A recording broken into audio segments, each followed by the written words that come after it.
Hello అండి, ఈ AC నుంచి సౌండ్ ఏ విధంగా వస్తుందో ఒకసారి గమనించండి.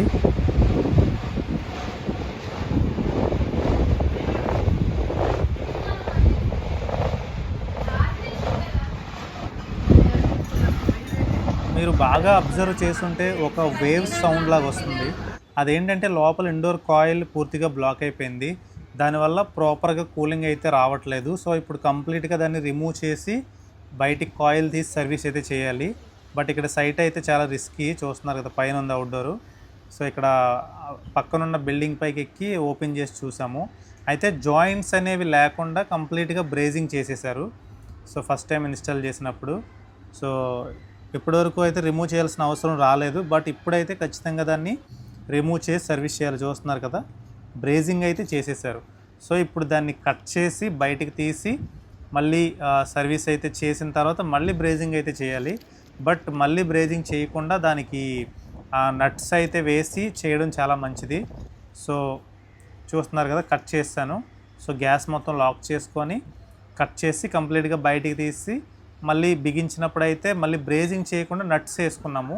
ఎందుకంటే నట్స్ వేసుకుంటే మళ్ళీ ఎప్పుడైనా అవసరం ఉన్నప్పుడు, ఏదైనా ఇష్యూ ఉన్నప్పుడు ఓపెన్ చేసి మళ్ళీ బిగించుకోవడం అనేది ఈజీ అనమాట. సో కంప్లీట్గా ఓపెన్ చేసిన తర్వాత నార్మల్గా అయితే చూడండి, ఎక్కువ డస్ట్ అయితే ఏం కనిపించట్లేదు.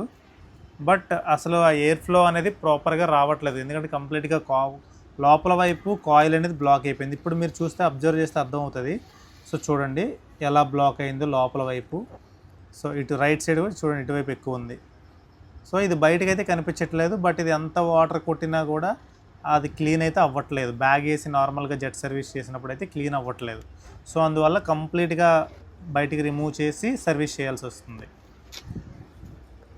సో ఈ విధంగా ఓపెన్ చేసినప్పుడు చూడండి, మొత్తం ఆ డ్రైన్ ట్రే కూడా మొత్తం జెల్ అనేది ఫామ్ అయిపోయింది. సో ఇలా చేసుకోవడం అయితే చాలా మంచిది, హెల్త్కి కూడా చాలా మంచిది. ఎటువంటి ఇన్ఫెక్షన్స్ అయితే రాకుండా ఉంటాయి. సో చూస్తున్నారు కదా, ఈ విధంగా ఓపెన్ చేసి సర్వీస్ చేస్తేనే అది కంప్లీట్గా బయటకు వస్తుంది. ఇంకా మీకు క్లారిటీగా చూపిస్తాను చూడండి.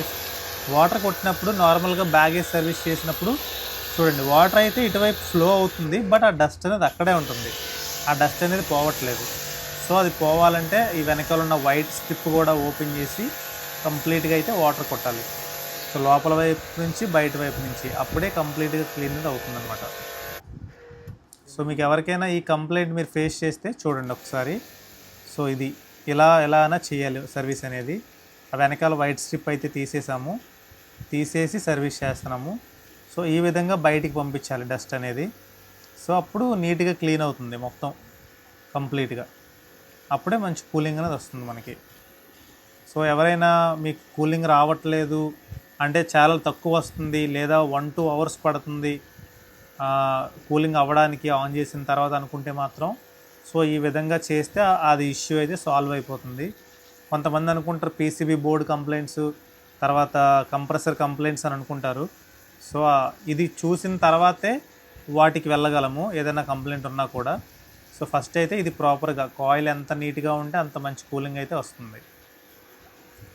అలాగే మీలో ఎవరికైనా ఈ ఏసీ సర్వీసింగ్ అనేది నేర్చుకోవాలనుకుంటే, కంప్లీట్గా మీ కెరియర్ను ఏసీ సర్వీసింగ్ మార్చుకోవాలి అనుకుంటే ఖచ్చితంగా నెంబర్ అయితే ఇస్తాను డిస్ప్లే పైన, కాంటాక్ట్ అవ్వండి.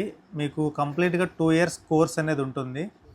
సో మీరు కంప్లీట్గా వర్క్ అయితే నేర్చుకోవచ్చు. అండ్ అలాగే నేర్చుకున్న తర్వాత కూడా మీ ఏరియాలోనే మీ వర్క్ని ఎలా ఎస్టాబ్లిష్ చేసుకోవాలి, అలాగే ఒక యూట్యూబ్ ఛానల్ ఎలా రన్ చేయాలి, ఎలా వీడియోస్ పెట్టాలి, సో దాని నుంచి కూడా మనం లీడ్స్ ఎలా తెచ్చుకోవాలి అనేది కూడా కంప్లీట్గా ఈ కోర్సులో అయితే ఎక్స్ప్లెయిన్ చేస్తాము. కంప్లీట్గా 2 years అయితే రూమ్ ప్రొవైడ్ చేస్తాము. సో మీకు మిగతా డీటెయిల్స్ కావాలనుకుంటే, ఫీజు ఏంటి, తర్వాత ప్రాసెస్ ఏంటి అనేది మీకు డీటెయిల్స్ కావాలనుకుంటే డిస్ప్లే మీద అయితే నెంబర్ ఇస్తాను, కాల్ చేయండి. సో ఈ విధంగా కంప్లీట్గా క్లీన్ చేసిన తర్వాత మళ్ళీ ఫిక్సింగ్ అయితే చేస్తాము.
ఎలా పడుతుంది?